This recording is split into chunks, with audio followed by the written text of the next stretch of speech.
तो मुझे तो वीज़ा 10 लेने पड़ते थे, मुझे हर कंट्री जाना पड़ता था यूरोप में। तो हर कंट्री को बॉर्डर को क्रॉस करने में हमको कस्टम, वीज़ा तो मारो गोली। अच्छा, कस्टम साले उतार देते थे ट्रेन से नीचे और रोक देते थे रात भर ना। B2B हमें कुछ नहीं आता था, हमें ये शो करना है इंडिया में। तो हमारे एग्जीक्यूटिव डायरेक्टर ने कहा भाई साहब आप यंग है, जवान है, हैंडसम है, ये दो इंडिया में मेले नहीं लग सकते। पहले शो में किए थे 260 बस, और बाहर थे 297। जब मैंने सक्सेसफुल कर दिया तो सबने लाइन लगाना शुरू कर दी। और मुरादाबाद का तो हाल ये था, 150 किलोमीटर 9 घंटे लगते थे, अगर एक्सीडेंट हो गया तो 18 घंटे। काउंसिल को छोड़ो, कोई बड़े आदमी ने किसने बना दिया? टाटा बिरला ने कहाँ बना दिया?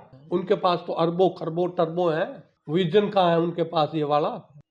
हालांकि मेरा बिजनेस खत्म हो गया, पर मुझे मेरा कंट्री के लिए काम करना था। दिमाग में हमेशा रहा कि मैं गवर्नमेंट के भरोसे ही नहीं रहूं।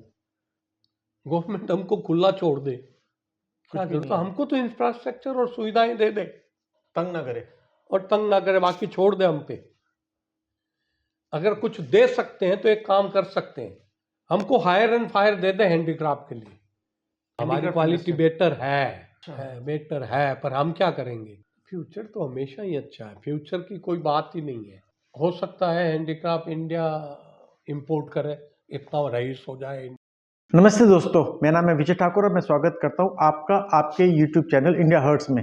आज हम बात करेंगे नवरत्न समद्रिया जी से। ये 3 बार EPCH के चेयरमैन रहे, लगभग 15 साल, और 1 दशक से ज़्यादा इन्होंने इंडियन एक्सपो मार्ट का लीड किया। ये आज से 55 साल पहले दिल्ली में आए थे, एक बेरोजगार युवा के रूप में छोटी सी जगह नौकरी करते थे, और साथ ही साथ इन्होंने राजस्थान से कॉपर कॉइन्स को लेकर के दिल्ली में बेचना शुरू कर दिया। आगे जाकर के इन्होंने हाथी दांत से बने हुए हड्डी के वेस्ट को यहाँ पर बेचना शुरू कर दिया, और धीरे धीरे करते ये आज इंडियन हैंडीक्राफ्ट इंडस्ट्री के विश्व पितामह बन चुके हैं। ये वो हैं जिन्होंने कंसीव किया था इंडियन एक्सपो मार्ट को, जो कि हिंदुस्तान की एक बहुत बड़ी धरोहर है। आज हम बात करेंगे कैसे इन्होंने हाथी दांत के कचरे को दिल्ली में बेच करके एक छोटे से कारोबार को शुरू करके आज उसको करोड़ों का साम्राज्य बना दिया। सबसे पहले तो आप ये बताइए कि आप ये हड्डी के हाथी दांत लाते कैसे थे और फिर उसको बेचते कैसे थे? वो माल मिलता था वहाँ जोधपुर में, पाली वगैरह में, क्योंकि वहाँ ज़्यादा चूड़े का रिवाज था। राजस्थान में पूरा चूड़े का, उस समय तो पूरा चूड़े का रिवाज था। एक कास्ट पूरी पहनती थी वो, राजपूत और जाट और ये वगैरह, शादी के पहले, शादी के बाद। तो वो जो पुराना पड़ा था लोगों के घरों में, वो इकट्ठा करना शुरू किया, वही फिर ये वापस उस पर लग गए। ठीक, अब सिक्के में कौन इंटरेस्ट लेवे? बिल्कुल। तो वो चूड़ा लाने लग गए। अब वो चूड़ा रोज आता ले जाता, आता ले जाता, आ जाता, रोज खरीदता था वो। हमने कही ये हो क्या रहा है? एक दिन मैं जनपद पे बैठा था तिब्बतियन मार्केट में, कि उससे पैसे लेने थे जिसको हम ये देते थे। तो उसके 10 नंबर दुकान में एक पेम्बा सिंह का दुकान थी। उन्होंने कहा इधर आ भाई। मैंने कहा क्या बात है? बोले ये बोरे कौन देता है? मैंने कहा मैं देता हूँ, हमारे यहाँ से। कि अभी माल है? मैंने कहा हाँ आया हुआ है। तो कहीं मैं आऊँगा शाम रात को दुकान बढ़ा के। मैंने कहा ना, दुकान बढ़ा के आने से कोई फ़ायदा नहीं होगा। ये तो तुम्हें जो आना तो अभी चल दो, वो बाद में सरदार जी आएंगे और उनके सामने हम तुम्हें माल नहीं देंगे। तो कहीं चलो, वो मोटरसाइकिल होती थी, उसके उठाया और चल दिया, आ गया। आके बोला हाँ माल तो ठीक है, रेट बताओ। हमने कि रेट हम क्या बताएंगे, रेट तुम ही बता दो, जो भाव बिकता है तुम्हें पता होगा। तो गई 120 रुपये किलो। हमारे दिमाग ख़राब हो गया, जो हम बेचते थे 30-35 रुपये किलो, 40 रुपये किलो, ये 120 रुपये किलो गिरा। कहीं तो दिमाग ख़राब है। ये कौन से सन की बात है सर? ये सन 1974-75 की बात। अच्छा, बस वैसा शुरू हो गया वो। तो हमने कही भाई देख रेट तो ठीक नहीं पेम्बा। तो कहीं 125 रुपये कैश पेमेंट। अच्छा हमने की ठीक है, कोयले की ताल पे सामने तुलवाते थे, ठीक। तुलवा दिया। ऐसे फिर वो काम शुरू हो गया। ठीक है। होते होते होते फिर जो है कुछ माल काफ़ी गुजरात से मिलता था। गुजरात में बहुत माल था पुराना हाथी दांत का, टनों में। ओह, उस समय तक बैन नहीं हुआ था ये? नहीं, बैंड 1986 में हुआ था। ओह, जब बैंड हो गया तो हमने तो बिजनेस भी शिफ्ट कर लिया था ना। फिर हमने फैशन ज्वेलरी कर दी शुरू। हमको पता था ये बैंड हो जाएगा, बहुत परेशानी आ रही थी। तो 1980 के अंदर हमने फैशन ज्वेलरी संग संग शुरू कर दिया। ओके। तो वो बढ़ गया। अब उसमें क्या होता था कि वो ऑर्डर लेने के लिए बाहर जाना पड़ता था फैशन ज्वेलरी का।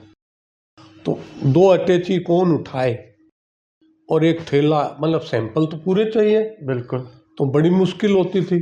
जी। लेके जाते थे और वहाँ उठा उठा के हमारे तो हाथ टूट जाते थे। बाद में तो मैंने एक आदमी संग ले जाना शुरू कर दिया। ओके। उसके बावजूद भी सामान बहुत होता था। सामान की बात अलग है। उस वक़्त ये यूरोप एक नहीं था ना, क्या नाम, सेनेगल नहीं था। ठीक है। तो मुझे तो वीज़ा 10 लेने पड़ते थे। मुझे हर कंट्री जाना पड़ता था यूरोप में। बिल्कुल। जर्मनी जा रहे हैं, जर्मनी से फ्रांस जा रहे हैं, फ्रांस से स्विट्ज़रलैंड जा रहे हैं, इटली जा रहे हैं, इटली से वापस आके डेनमार्क जा रहे हैं, बेल्जियम। हम एक एक कंट्री 2-2 दिन में करके आते थे। पूरा यूरोप ऐसे करते थे, स्पेन वगैरह जी। तो हर कंट्री को, बॉर्डर को क्रॉस करने में हमको विजिट। कस्टम, वीजा तो मारो गोली, अच्छा, कस्टम साले उतार देते थे ट्रेन से नीचे और रोक देते थे रात भर। बड़ा समझाते थे, भाई हमारे पास जीएसपी है, माल पास वापस ले जाएंगे, करेंगे। कोई नहीं समझता था। कोई समझते, कहीं नहीं समझते थे। पर समझते थे वो अफसर आता था जब तक सुबह हो जाती थी, मतलब पूरी रात हमको वहाँ बिठाए रखते थे। ठीक। ऐसे करते करते मेरे दिमाग में आया कि क्यों नहीं हम ये शो इंडिया में भी करें। ये जितने भी लोग हैं, ये बेचारे इतना सामान ढो ढो के जाते हैं और वहाँ पर इतनी तकलीफ होती है। तो हमको जो है ये शो इंडिया में करना है। उस वक़्त तक मुझे आइडिया ही था, बस मैंने करा नहीं। अच्छा। ये बात फिर 86 में हाथीदांत बैंड हो गया। ठीक। मैं 88 के अंदर पहली बार काउंसिल में मेंबर बना था, ईपीसीएच के।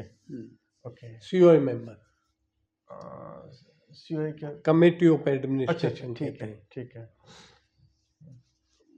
उसके बाद 3 साल के बाद फिर इलेक्शन हुए, तो मैं चेयरमैन के इलेक्शन के लिए अपनी टीम बना के खड़ा हुआ जी। और मैं चेयरमैन बन गया 91 में। ओके। जब चेयरमैन बन गया तो मैंने सबसे, मतलब दूसरी तीसरी मीटिंग के अंदर कहा कि हमको ये B2B फेयर करना है। ना, B2B हमें कुछ नहीं आता था, हमें ये शो करना है इंडिया में। अच्छा। हैंडीक्राफ्ट का। अच्छा। उस वक्त गारमेंट वाले गारमेंट का शो करते थे होटलों में, छोटा ही करते पर करते थे। बिल्कुल। पर हमने कि हमें भी ऐसा ही शो करना है इंडिया में एक बार। तो IHGF जो हाँ, शुरू है। हाँ, ठीक है। तो इसकी तैयारी हमने साल भर पहले शुरू कर दी। फिर हमने एप्लीकेशन भेजना शुरू करी। तो पहली बार 5 एप्लीकेशन आई बस। फिर हमने रिमाइंडर भेजा तो 12 हुई। ठीक है। फिर हमने रिमाइंडर भेजा, 17 हुई। तो हमारे एग्जीक्यूटिव डायरेक्टर ने कहा, भाई साहब आप यंग है, जवान है, हैंडसम है, ये दो इंडिया में मेले नहीं लग सकते हैंडीक्राफ्ट के। अच्छा। मैंने कि राकेश जी, मैंने पीछे मुड़ का कभी जिंदगी में देखा ही नहीं। ठीक। करेंगे चलो। तो कोई मेरे लायक कायम सेवा बताओ। मैंने कि उठ जाओ, मुरादाबाद, जोधपुर, जयपुर चलते हैं, वहां से लेके आएंगे स्टैंड। तो फिर सारे स्टैंड लाए, वो भी लाए कितने, 80 स्टैंड लाए। तो एक दिन इनका फोन आ गया फिर कि भाई साहब अभी भी शो नहीं होगा। मैंने कि क्यों? बोले मेरा ब्रेक इवन पॉइंट नहीं आया।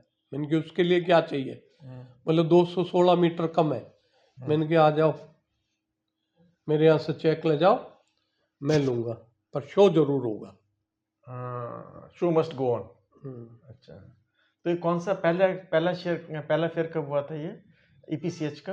94 आईएचईएफ का में पहले हुआ था, फरवरी। और कितने मेंबर्स पार्टिसिपेट किए थे सर? पहले शो में हाँ, पहले शो में किए थे 260 बस। और बाहर थे 297। पर सर आजकल तो लाइन लगी होती है उसके। तो उसके शो के बाद लाइन लगी ना, तो पहले कौन आता? बिल्कुल ठीक। हाँ, फर्स्ट टाइमर जब मैंने सक्सेसफुल कर दिया तो सबने लाइन लगाना शुरू कर दी।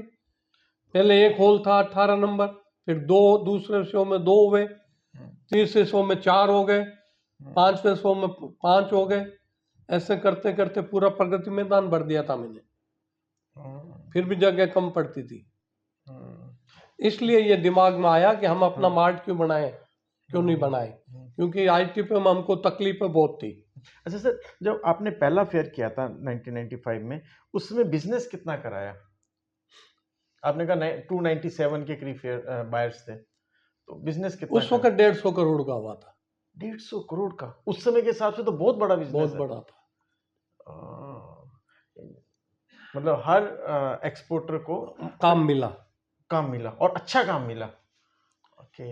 अच्छा, इसके बाद फिर आपने ये ईपी एक्सपो मार्ट कैसे कंसीव किया? क्योंकि अभी तक तो हमने देखा था फ्रैंकफर्ट में, हांगकांग में, वहाँ पर बड़े बड़े एक्सपो मार्ट बनते हैं, यहाँ कैसे आपने कंसीव किया? अरे भाई ऐसा था, पहली बात तो हमको बहुत तकलीफ होती थी आईटीपीओ से काम करने में। ठीक है। बड़ा ब्यूरोक्रेटिक सिस्टम है उनका, कोई अंदर जा नहीं सकता, आ नहीं। हमारी गाड़ियां 2, जिसका शो है पूरा, उसमें 3 गाड़ी देते थे अंदर घुसने की। ओके। How is possible? और पासेस के लिए हम स्टैंप लगाएंगे, खुद रख लेते थे, हमको आधे देते थे। और बहुत सी ब्यूरोक्रेटिक हर्डल्स हैं। ठीक ठीक। तो हमने कहा हमारा ही क्यों नहीं बनाए? तो हमारे बनाने के लिए हमने सोचा, फिर कमेटी के अंदर बात की कि भाई देखो ऐसा है कि बायर जो है हमारे यहाँ ज़्यादा नहीं आ रहा है जितना चाइना में जाता है। बिल्कुल ठीक। और बायर आ भी सकता है, लेकिन हमारे पास शोरूम एक ऐसी जगह पे हो जहाँ पर कि लोगों का शोरूम ऐसी जगह हो जहाँ पर बाहर आवे हॉपिंग फ्लाइट में और बिजनेस करके चला जाए। तो हमारा आइडिया ये था कि हम एक ही जगह पूरे हिंदुस्तान का एक्सपोर्टर को बिठा दें। ठीक। बाहर अगर एक दिन के लिए ही दिल्ली आ रहा है तो वो पूरा हिंदुस्तान देख के जा सकता है। ठीक। अब दूसरे तरफ से देखो, एक्सपोर्टर पॉइंट ऑफ व्यू से बायर आया जी, वो 2 दिन के लिए आया। ठीक। अब भाई साहब 2 दिन के लिए उसको जोधपुर का भी माल देखना, उसको मुरादाबाद का भी देखना, उसको और भी जगहों का माल देखना, तो कैसे देखेगा एक जगह पे? ना तो वो जोधपुर जा सकता है, ना एक दिन में आ सकता है। और मुरादाबाद का तो हाल ये था 150 किलोमीटर 9 घंटे लगते थे, अगर एक्सीडेंट हो गया तो 18 घंटे बाय रोड। और बाहर कभी जाना ही नहीं चाहता था। 2-3 बाहर का तो एक्सीडेंट भी हो चुका था, घबराते थे वहां जाने से, मुरादाबाद जाने से। वो तो अब ठीक हुआ सब। तो हमने कही जब बायर को एक जगह सारी फैसिलिटी देनी है तो हमको एक मार्ट बनाना पड़े। वो मार्ट के अंदर हम एग्जीबिशन सेंटर भी रखेंगे और परमानेंट शोरूम भी रखेंगे, ताकि बायर अगर आए किसी, जैसे अब हमारा शो नहीं है, वो जा रहा है चाइना, कहते चलो इंडिया देख जाओ, तो 2 दिन में इंडिया देख के चला जाएगा पूरा हिंदुस्तान। ठीक ठीक। नहीं, प्रगति मैदान में तो और भी प्रॉब्लम्स थी कि आप एक हॉल में जाकर के दूसरे हॉल में जाकर के एक दिन में पूरा देख ही नहीं सकते थे ना। और एक्सपो मार्ट में तो आप एक दिन के कंटिन्यूटी है, बिल्कुल कंटिन्यूटी है। और सर पहली बार तो आपने बताया कि अरे भाई कितनी गाड़ियां एक्सपो मार्ट के अंदर खड़ी होती, 500। ये तो 5 गाड़ी नहीं खड़ी करने देते थे। इतना बड़ा ITOP है। और जब मैंने आपसे ले लिया रेंट पे, तो आपको क्या लेना देना, मैं गाड़ी कहाँ खड़ी करूँ कहाँ नहीं करूँ। बिल्कुल ठीक। और खासतौर पे बाहर के लिए, बाहर के लिए और या एक्सपोर्टर के लिए, मुझे तो उनको सुविधाएं देनी। मैंने तुम्हें पैसा तुम्हें पूरा दे रहा हूं मैं। ठीक ठीक ठीक ठीक। है, तुम और पैसा ले लो ना, पर मुझे फैसिलिटी पूरी दो। बाहर को तो पूरी फैसिलिटी चाहिए। बाहर एक्सपोर्टर यार, दोनों को, बाहर को मारो गोली, एक्सपोर्टर मेरे लिए इंपॉर्टेंट है। अच्छा, 2005 में फिर आपने एक्सपो मार्ट शुरू किया? नहीं 2005 का मैंने तो शुरू कर दिया था 99 में। मैंने अच्छा, पे कैबिनेट सेक्रेटरी क्या प्रेजेंटेशन दी थी 99 में। ओके। That we want. और फिर हमारी मिनिस्ट्री में बातचीत चली है, और श्यामल घोष जी होते थे सेक्रेटरी, उनके साथ कई मीटिंगें हुई, फिर उन्होंने एग्री करा, फिर वहाँ से शुरुआत हुई। मिनिस्ट्री ने हाँ भरी, कहा yes this project is viable. Cabinet secretary होते थे प्रभात कुमार जी, उन्होंने कही नहीं ये बहुत अच्छा प्रोजेक्ट है। और प्राइम मिनिस्टर साहब कौन होते थे उस समय? नहीं, प्राइम मिनिस्टर से मेरी नहीं मुलाकात हुई इस बारे में। उस समय अटल बिहारी जी होते थे वैसे? कौन सी गवर्नमेंट थी उस समय जब ये शुरू हुआ था? मेरे ख्याल से वाजपेयी साहब की थी। अच्छा ठीक। अच्छा, ये हो गया। अब जब हमारा पहला एक्सपो मार्ट जो हुआ था 2005 में फिर तो EPCH का पहला फेयर जो लगा था वो तो 2005 में लगा था, अक्टूबर शायद, नहीं फरवरी में लगा था सर, 2006 फरवरी में लगा था। तो सर उस समय कितना कर बिजनेस आया होगा? उस समय कितना का बिजनेस जनरेट हुआ था? बिजनेस तो हो ही जाता है ना, बिजनेस का मैं मुझे थोड़ी फिगर का अच्छा, पता, कोई फिगर देता नहीं, सब खुश थे, फिगर हो गया। अच्छा, बाहर कितने आए थे 2006? बाहर वही जो जेन्युइन बाहर थे वो सब आए, थोड़े से कम आए क्योंकि पहली बार वो होटल का अरेंजमेंट नहीं था पूरा। ठीक। लेकिन उसके बाद तो कंटिन्यूटी होती गई ना, ठीक, होटल ठीक, भी बढ़ते गए, सब कुछ होता गया। ठीक sir. It takes time. Even आपको एक बात सरप्राइज होगी, जी सर। मैंने मार्ट जिस एक्सपोर्टर को बेचे हैं उसको कभी नहीं कहा ये तेरे लिए है, मैंने कि ये तेरे नेक्स्ट जनरेशन के लिए है। वो देख लो आज है। बिल्कुल फ्यूचरिस्टिक विजन तो है। और शायद इतना बड़ा कोई जो एक्सपो मार्ट बना है और किसी काउंसिल ने नहीं बनाया है। काउंसिल को छोड़ो, कोई बड़े आदमी ने किसने बना दिया? टाटा बिरला ने कहाँ बना दिया? छोड़ो बे, काउंसिलों को तो पैसा कहाँ है, उनके पास तो अरबों खरबों टर्बो है, वो विजन नहीं था। विजन कहाँ है उनके पास ये वाला? ये आप ही का इनिशिएटिव था कि अब छोटे से छोटा भी एक्सपोर्टर या सप्लायर एक्सपोर्टर बनने की सोच सकता है, अपने उसको एग्जिबिट कर सकता है, नहीं तो फॉरेन जाकर के भाई आप देखो जितने मेरे कारीगर थे ना जी, जब मैंने पहला शो लगाया जी 94 में, ठीक, 96 में मेरे सारे जोधपुर के कारीगर यहाँ आ गए, मैंने मना थोड़ी किया। अच्छा, वो एक्सपोर्टर बन गए? एक्सपोर्टर बन गए। हालांकि मेरा बिजनेस खत्म हो गया, पर मुझे मेरा कंट्री के लिए काम करना था। ठीक। I work for my country, not for my individual.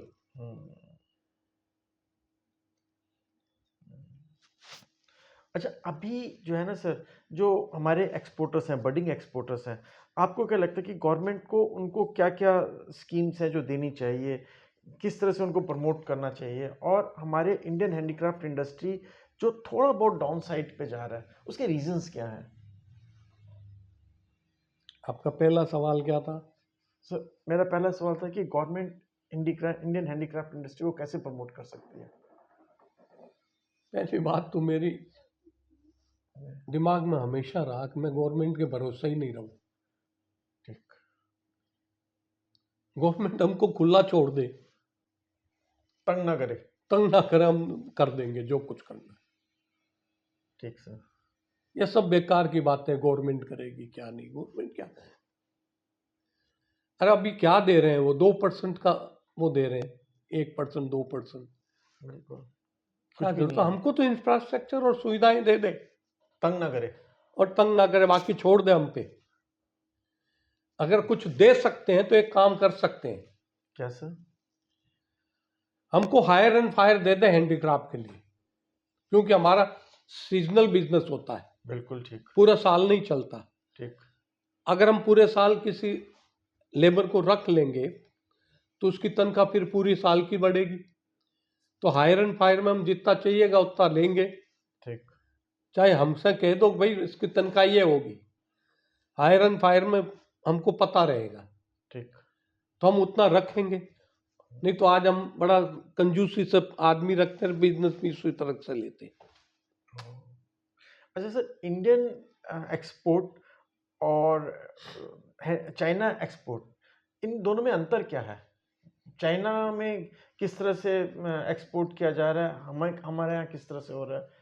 Compare करना चाहें तो कंपेयर कैसे होगा, क्योंकि उनका तो बिजनेस कई मल्टीफोल्ड हो गया है विस इंडियन एक्सपोर्ट के सर। वही वाली बात है, हायर एंड फायर वाली। एक ही मुद्दा है, ओके। उनको सब मिलता है वहाँ एक ही जगह, लेबर वगैरह सब कुछ। हालांकि उनकी मेहनत, लेबर महंगी है, लेकिन हमसे डबल काम करते हैं वो। और कोई फर्क नहीं है। अच्छा। ज़्यादा से ज़्यादा रॉ मटेरियल वगैरह के अंदर 5-10% का फर्क होता, तो बाहर नहीं देखता इतना ज़्यादा कहीं दुनिया में। क्वालिटी वाइज क्या हम चाइना को compete कर पा रहे हैं? हमारी handicraft क्वालिटी industry? बेटर है, अच्छा। बेटर है, पर हम क्या करेंगे? कंज्यूमर तो कह रहा मुझे माल मिल गया ना यार, फेंक देंगे साल भर बाद और ले लेंगे। क्वालिटी तो हमारी बेटर है, और प्राइस वाइज वो बेटर है। प्राइस वाइज वो बेटर है। अच्छा, अब अगर हम इंटरनेशनल सिनेरियो देखें तो कोविड के बाद से क्या सिचुएशन बन रही है हमारे हैंडीक्राफ्ट सेक्टर की सर? कोविड के बाद में कई सिचुएशनें बदल गई। अब आप कई लोग जो थे वो उठ नहीं पाए, जिनने लोन ले रखा था वगैरह था, वो तो उठ नहीं पाए। और जो नहीं थे, लोन वोन जिनने नहीं लिया, उनको बिजनेस इतना मिला नहीं एकदम से, तो मतलब एक गैप सा रह गया। वो गैप अब 1 आध साल के अंदर भर जाए तो भर जाए, बाकी मैं नहीं कह सकता। और फ्यूचर आप इंडियन हैंडीक्राफ्ट इंडस्ट्री का कैसा देख रहे हैं सर? फ्यूचर तो हमेशा ही अच्छा है, फ्यूचर की कोई बात ही नहीं है, डिपेंड करता है। नहीं, जैसे हम प्रोडक्ट में इनोवेशन इतनी नहीं कर पा रहे जितना कि एक ही इनोवेशन तो देखो आप जाके, इनोवेशन तो बहुत है, इनोवेशन में कोई कमी नहीं है। इनोवेशन में नहीं, पर हमारी थोड़ी रेटें महंगी होती है, प्राइस ज़्यादा है। इनोवेशन में कोई कमी थोड़ी है, लोग रोज लाते हैं, ये शो बनते ही इसलिए कि नए नए शो में नए नए प्रोडक्ट आते हैं। और आपने कैंटन फेयर देखा, आपने आपका फ्रैंकफर्ट का देखा, आपने हांगकांग का देखा, इन सारे फेयर्स में अगर आप देखते हो तो हमारा फेयर उनसे किस लेवल पे स्टैंड कर रहा है सर? अब लेवल तो डिपेंड करता है भाई साहब पैसे पे, उनका इतना महंगा होता है, हमारा सस्ता होता है, लेकिन फिर भी कोई क्वालिटी में कमी कहाँ है? आप जाओ देखो मार्ट में, शो में कोई कमी थोड़ी है, साफ सफाई वगैरह, ये एम्बियंस वगैरह सब बढ़िया, लोग स्टैंड भी इतने सुंदर सुंदर लगाते हैं। बाकी क्या चाहिए फेयर में? तो यही चीजें होती है, बाहर को और क्या चाहिए? खाना पीना सब मिलता है बाहर को बढ़िया स्टैंडर्ड का। अब तो होटल वगैरह भी, और अब तो होटल भी वहाँ पर ग्रेटर नोएडा में बहुत हो गए। ठीक ठीक ठीक ठीक ठीक ठीक ठीक। कोविड के बाद से आपको लगता है संभलने में भी थोड़ा टाइम लगेगा? टाइम लगेगा, हो गया काफी रिकूप तो हो गया है, अच्छा। बट स्टिल 1-2 साल में पूरा हो जाएगा।